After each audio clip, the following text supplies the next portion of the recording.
ये lesson number 3 है। मैं आपको इस टॉपिक में बताने जा रही हूँ मृदा यानी कि मिट्टी के बारे में।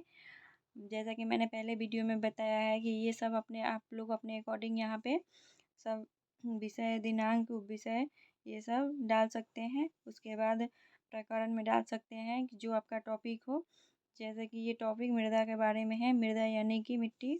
उसके बाद आप लोग यहाँ पे सामान्य उद्देश्य में लिख सकते हैं छात्रों में भूगोल के प्रति रुचि उत्पन्न करना, छात्रों में जिज्ञासा की प्रकृति जागृत करना, छात्रों को भूगोल के महत्व को बताना, छात्रों में तार्किक क्षमता का विकास करना, छात्रों में प्राकृतिक सौंदर्यता का ज्ञान प्राप्त कराना। उसके बाद आप लोग यहाँ पे विशिष्ट उद्देश्य में लिख सकते हैं कि छात्र मृदा यानी मिट्टी के बारे में ज्ञान प्राप्त कर सकेंगे, छात्र मृदा यानी मिट्टी के बारे में वर्गीकरण कर सकेंगे। उसके बाद यहाँ पे 3 नंबर में आप लोग लिख सकते हैं कि छात्र मृदा यानी कि मिट्टी के बारे में तर्क कर सकेंगे। उसके बाद आप लोग यहाँ पे चौथे नंबर में लिख सकते हैं कि छात्र मृदा यानी मिट्टी के बारे में भी मूल्यांकन कर सकेंगे। उसके बाद शिक्षक सहायक सामग्री में आप लोग लिख सकते हैं कि चार्ट पेपर पर मृदा यानी मिट्टी को दर्शाते हुए। उसके बाद लपेट से यहाँ पर ले सकते हैं और पॉइंटर भी ले सकते हैं। उसके बाद पूर्व विज्ञान में आप लोग यहाँ पे नीचे आप लोग देख सकते हैं पूर्व विज्ञान में यहाँ पे आप लोग लिख सकते हैं कि छात्र मृदा के विषय में सामान्य जानकारी रखते हैं और इस लेसन प्लान का मोस्ट इम्पॉर्टेंट होता है प्रकरण निकालना, जो कि सरल से सरल शब्दों में निकाला जाता है। जैसे कि आप लोग यहाँ पे देख सकते हैं कि दीपावली के दिन हम सब क्या क्या करते हैं, तो बच्चे इसका आसानी से आंसर कर देंगे कि दिया जलाते हैं, पटाखे उड़ाते हैं और इत्यादि।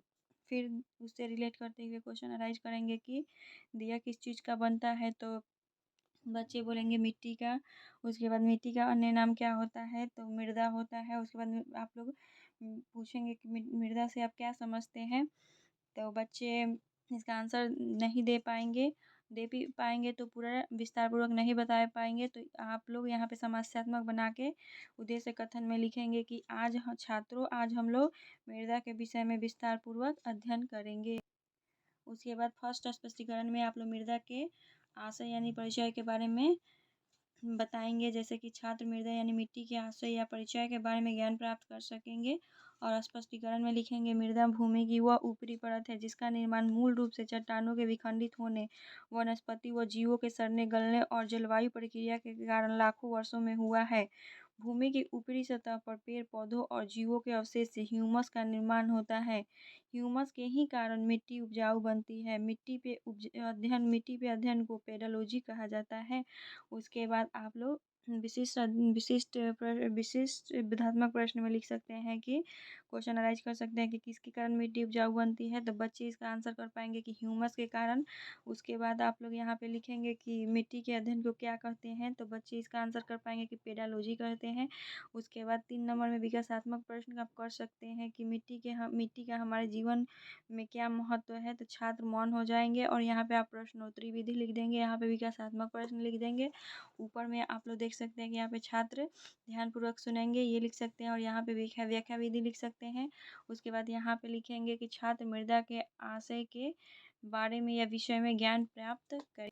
उसके बाद दूसरे स्पष्टीकरण में आप लोग लिख सकते हैं कि मिट्टी का महत्व, छात्र मिट्टी के महत्व के बारे में वर्गीकरण कर सकेंगे। उसके बाद मिट्टियों को 8 वर्गों में विभाजित किया गया है। फर्स्ट जलोढ़ मिट्टी, सेकंड काली मिट्टी, थर्ड लाल मिट्टी, चौथा लेटराइट मिट्टी और पांचवा पर्वतीय मिट्टी, छठा दलदली मिट्टी, सातवां मरुस्थलीय मिट्टी और आठवां हो जाएगा लवणीय मिट्टी।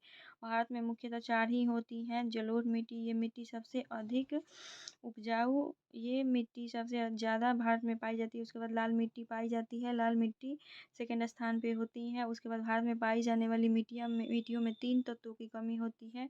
वे कौन कौन से हैं, तो नाइट्रोजन है, फास्फोरस है और ह्यूमस है। इसके बाद इसमें आप बोधात्मक प्रश्न अराइज कर सकते हैं कि भारत में सबसे ज़्यादा कौन कौन सी मिट्टियाँ पाई जाती हैं, तो बच्चे इसका आंसर कर पाएंगे कि जलोढ़ मिट्टी पाई जाती है। कौन सी मिट्टी पाई जाती है, तो जलोढ़ मिट्टी सबसे ज़्यादा पाई जाती है।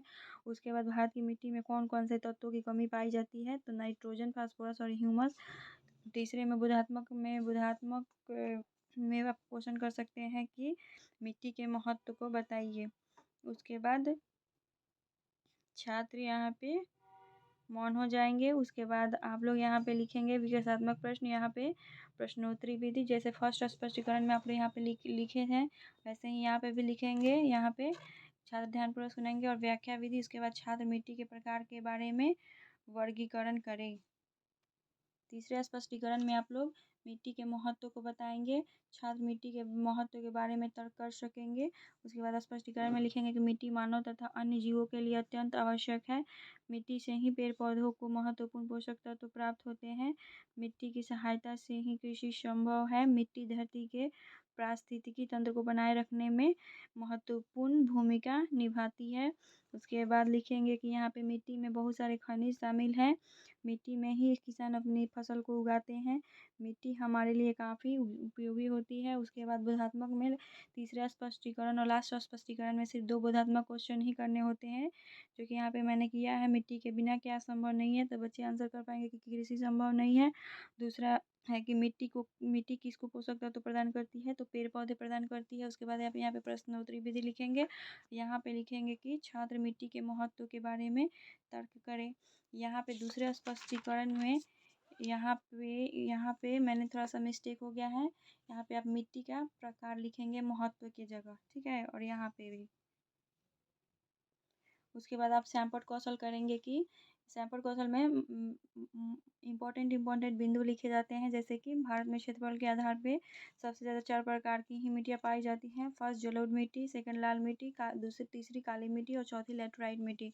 उसके बाद पुनरावृत्ति क्वेश्चन में आप जो बोधात्मक प्रश्न किए हैं उसी में से यहाँ पे लिखना होता है, जैसे कि मिट्टी के बिना क्या संभव नहीं है, मिट्टी किसको पोषक तत्व प्रदान करती है, भारत की मिट्टी में कौन कौन से तत्व नहीं पाए जाते हैं, मिट्टी के अध्ययन को क्या कहते हैं, मिट्टी किसके कारण उपजाऊ होती है। उसके बाद गृह कार्य आप बच्चों को दे देंगे कि मिट्टी के प्रकार को लिखें और मिट्टी के महत्व के बारे में बताएं।